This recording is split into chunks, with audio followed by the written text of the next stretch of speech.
Okay, our next speaker is Howard Geller, Bob's first graduate student, I think, here in Princeton. And he's gone on to do wonderful things in the world, including directing the ACEEE, the American Council for an Energy Efficient Economy, for 20 years. He has also done a lot of work in Brazil, working with Jose Bokenberg. In fact, I think maybe your PhD was with him. And so Howard's been a leader in the U.S. community of energy systems analysts seeking to improve at both federal and state levels public policies for advancing widespread deployment of more energy efficient end-use technologies. Howard, I'll give you a...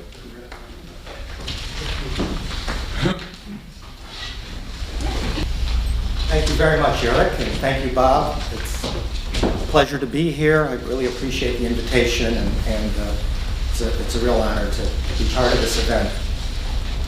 I'm going to talk about energy efficiency as a resource. We'll talk about some technologies and also policies and programs that are helping to advance more efficient energy use. And the focus of my talk is on the United States here. And in 20 minutes, I can't really broaden this to cover other countries. We start with some basics. What do we mean by energy efficiency? The basic idea is equal or greater energy services per unit of energy consumed. Energy services are things like heat, cooling, light, motive power, the kinds of services that we desire for our daily lives, for business operations in the commercial industrial sector. There's a whole range of technologies for improving energy efficiency. There's what I call traditional energy efficiency measures that have been around for 20 years or more. Things like compact fluorescent lamps, energy efficient appliances, energy efficiency improvements in buildings, insulation, air sealing, more efficient heating and air conditioning systems,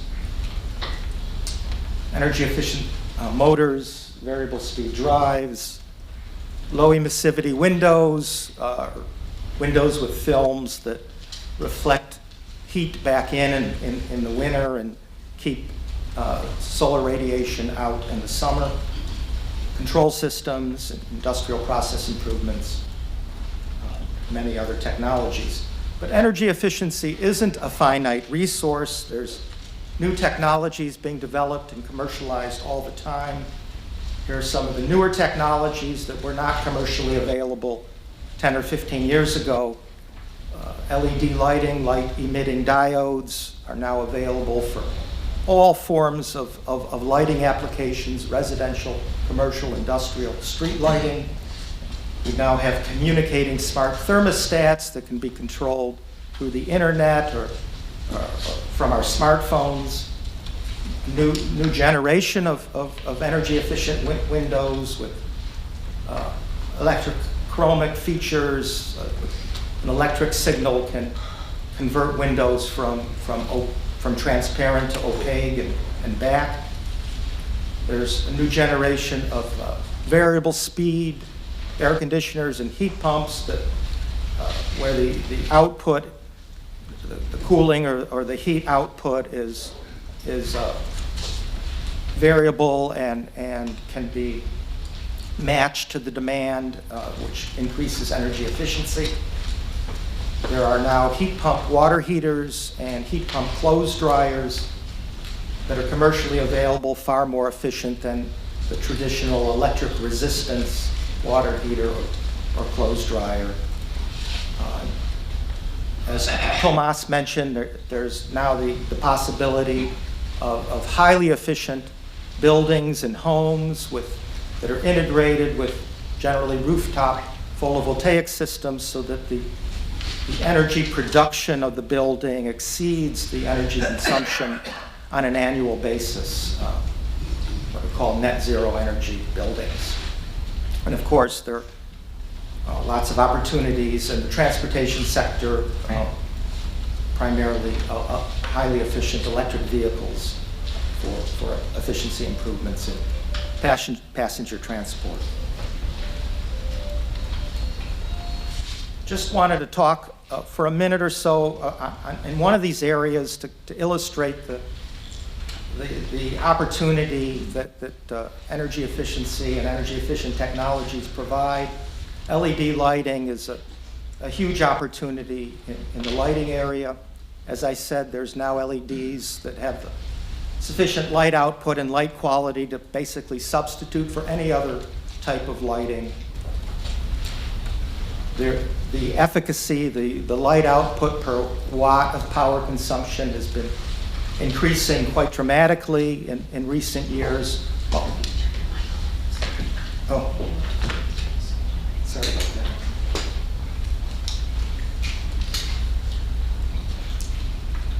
How's that?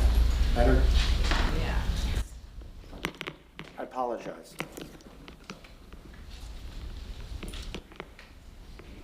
So, LED lighting efficacy has been improving while costs have been falling. The projections are that this efficacy has not maxed out, that we expect further improvements there. I'm showing for some types of LED lights what the projected improvements are between 2015 and 2030. For a typical screw-in light bulb, we're at about 80 lumens per watt today. It's expected to go to 125 lumens per watt by 2030. We now have linear LED fixtures, like I show in the illustration at the top, that can substitute for linear fluorescent fixtures. They're currently about 100 lumens per watt, more efficient than a fluorescent fixture by about 10 to 20% today, but that's expected to go to 160 lumens per watt by 2030, about double the efficacy of a fluorescent light fixture. A reflector downlight, LED downlight, is today around 75 lumens per watt. That's expected to nearly double to 135 lumens per watt. The LED market share is growing rapidly in recent years. About 25% of all light bulb shipments by manufacturers in the US market in 2016 were LED light bulbs, and that was essentially zero just 3 years prior to that, driven by very dramatic price reductions. The retail price is down about 80% in 3 years alone. There was a recent study, in-depth analysis of market potential, market projections for LED lighting in the US, funded by the US Department of Energy and conducted by Navigant, came out last September. And it's projecting that LED lamps will account for about 80% of all lighting in the US by 2030.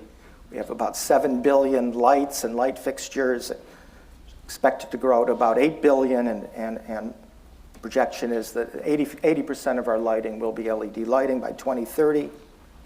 And the total electricity used for lighting in the US, which was about 580 terawatt hours, about 15% of total electricity consumption in 2015 was for lighting, and that's expected to fall by roughly 50 to 75% by 2030. The absolute electricity use will decline as a result of LED lighting, even though, of course, the amount of light, the number of light fixtures, and the amount of light will increase.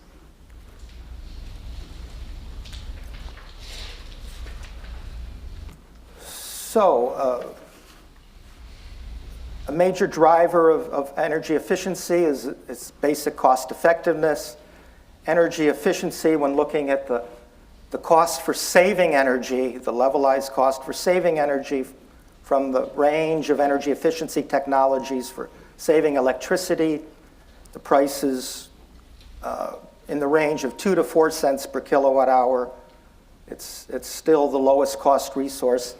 Bob knew this 40 years ago. It was the lowest cost resource 40 years ago, and it remains the lowest cost resource when comparing the cost of saving energy to the cost of supplying energy.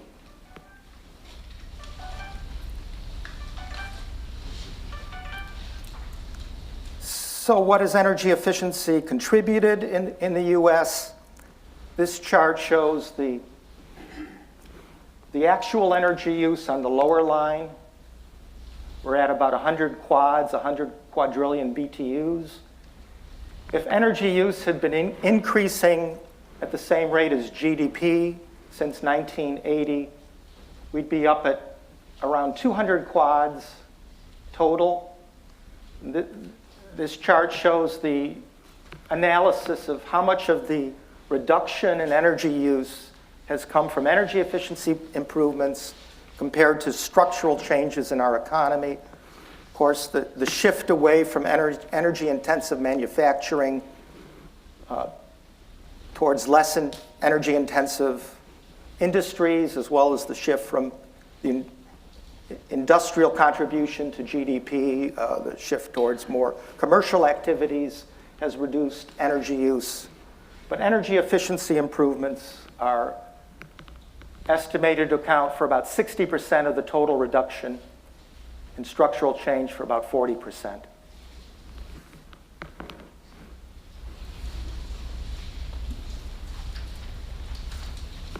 A few more indicators of energy efficiency improvements. In the transportation sector, the average fuel economy, the miles per gallon of all passenger vehicles on the road is about 70% higher in 2015 compared to 1975.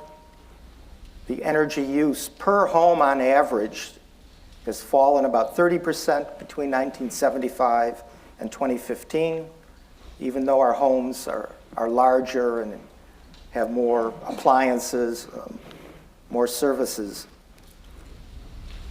In the commercial and industrial sectors, lighting electricity use fell about 19% between 2001 and 2010 alone. That mostly the result of energy efficiency improvements in fluorescent lighting, and industrial energy intensity declined about 38% between 1980 and 2013. This is industrial output measured in dollars per unit of energy consumption. One more example of the large contribution that energy efficiency has made to our economy. This is one of the big success stories in energy efficiency, the refrigerator, the basic household refrigerator. The the red line shows the average electricity consumption of a new refrigerator sold each year between 1972 and roughly 2014. The average electricity use fell from about 2,000 kilowatt hours per year to 500 kilowatt hours per year. The blue line at the top shows the size, the average size of new refrigerators in cubic feet, the volume, and that has increased. Of course, the refrigerator today has many more features, automatic ice makers, these through the door ice and cold water service. So it's a better refrigerator, it's a bigger refrigerator, and it uses 1/4 as much electricity. And at the same time, the green line shows the average price, which has fallen in inflation-corrected dollars between the early 1970s and recent years. The chart also shows a key driver of this dramatic improvement in energy efficiency. The arrows are the minimum efficiency standards that were adopted to drive down the energy consumption of new refrigerators. We started with standards in California in the late 1970s. California pioneered minimum efficiency standards for domestic appliances. We then adopted federal standards starting in 1987 that took effect first in 1990, and we've had a succession of federal standards that have driven down the energy consumption of refrigerators and other appliances. I'm going to spend a few minutes talking now about these key policies, starting with our federal appliance efficiency standards. This is the most important policy that's spurred on energy efficiency improvements in buildings and the industrial sector in the US. As I noted, we started with some state standards. California pioneered the standards. We then had other states adopting minimum efficiency requirements or standards on the products sold in their state. Each state wanted to do it a little differently. They wanted to customize the standards for their own local climate or circumstances. We began to see a patchwork of state standards, which drove the manufacturers crazy and led them to come to the table and negotiate with energy efficiency advocates federal standards that preempted any future state standards. So uniform national standards were adopted first in federal legislation in 1987. The original standards covered about 8 products, residential products. It took effect starting in 1990. The standards included, these standards had a process as well as initial standards in the law. The process called for consideration of standards on additional products as well as periodic review and updating of the standards. The law established that new standards should be based on the maximum technologically feasible and economically justified levels of energy efficiency. So we now have minimum efficiency standards on over 50 products, and for some of these products, we're on the 2nd generation or 3rd generation of standards. Here's a partial list of the products that are covered. We now have standards, including standards on basic screw-in light bulbs that have eliminated the incandescent lamp in the marketplace, and a wide range of other products. The overall impact of these standards is quite dramatic. The estimates are that as of 2015, our national electricity use was nearly 500 terawatt hours lower, 490 terawatt hours lower, which is a 13% reduction in national electricity use. The savings in the residential sector are above average, about 21% reduction in electricity use per home in the residential sector. And because of the time required to turn over the appliance and equipment stock, the full effect of the standards that have already been adopted has not been felt yet. The estimates are that without any new standards, the savings will grow to about 880 terawatt hours by 2030 as the standards affect all equipment in the building stock and the industrial stock. So there's been dramatic reductions in carbon dioxide emissions as well as major net economic benefits as a result of these standards. The second policy area that I'll go through very quickly are utility efficiency programs. It's also been a major factor behind efficiency improvements. We have utilities throughout the country funding energy efficiency programs. The total funding level across the electric utilities, we're up to over $6 billion a year in funding, another nearly $1.5 billion from gas utilities.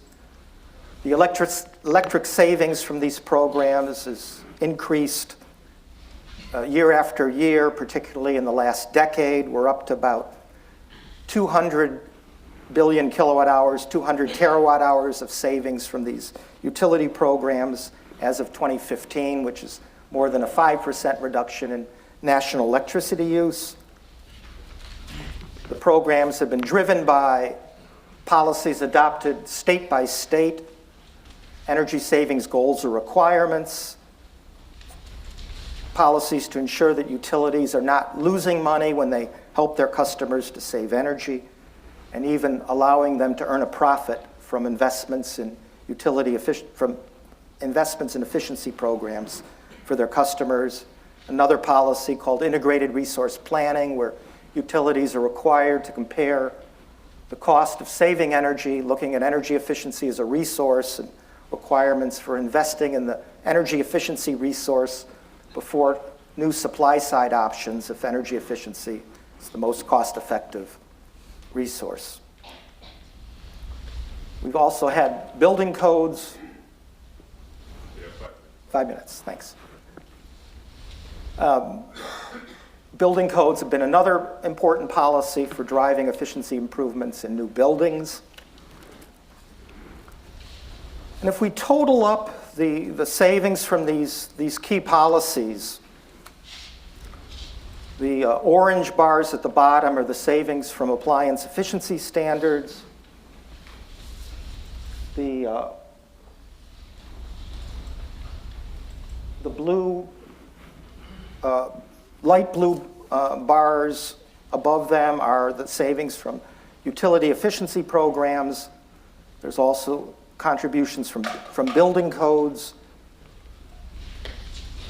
And this is looking at both what's already been adopted as well as potential savings from new standards, new building codes, new utility programs. But if we look just at where we're at now, say in 2016, we're close to 900 terawatt hours a year of savings from the existing standards, building codes, utility efficiency programs. That roughly 900 terawatt hours per year, if we look at that as a resource, energy efficiency is now our third largest resource in the electric sector, supplying about 18% of the total supply of electricity. When we add in the savings from energy efficiency with actual electric generation, efficiency is a larger resource than nuclear power, larger resource than all renewable sources.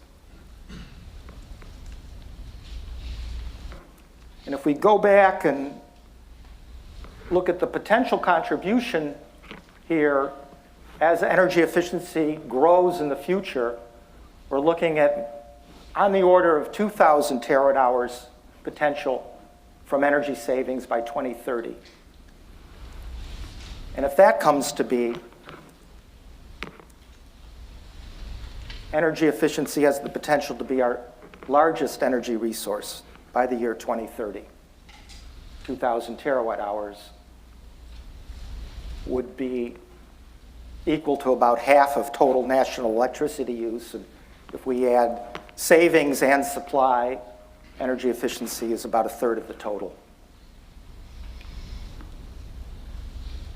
Before I finish, I just wanted to note here what the potential is given our current political environment. You know, how much damage can the Trump administration do here in inhibiting these energy efficiency improvements, cost-effective energy efficiency improvements? The orange bars are the savings from existing appliance standards. The standards are not allowed to be rolled back. The law does not allow going backwards on these standards. The likelihood of the law being changed or eliminated is quite low, in my opinion. The manufacturers have developed products, made investments to comply with these standards. They may be opposed to new standards, but they're not going to try to eliminate the existing standards and open the market up to inexpensive, inefficient products. So I think this is pretty well baked in.